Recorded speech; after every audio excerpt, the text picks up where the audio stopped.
નમસ્કાર મિત્રો, પેરના ન્યૂઝમાં આપનું સ્વાગત છે। આજ રોજ નસવાડી તાલુકાની પાલા તાલુકા પંચાયતની પેટા ચૂંટણીમાં કોંગ્રેસનો વિજય। અગાઉ આ બેઠક ભાજપ પાસે હતી।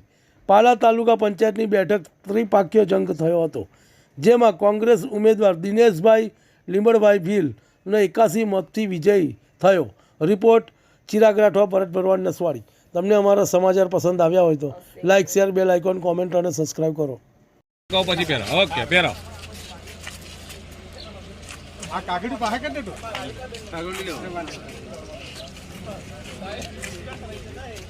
એમાં જ ઉભા રહેજો જરીક, એમાં જ ઉભા રહેજો। દબા દલપતભાઈ આવી જાઓ। કોંગ્રેસ જિંદાબાદ, કોંગ્રેસ જિંદાબાદ।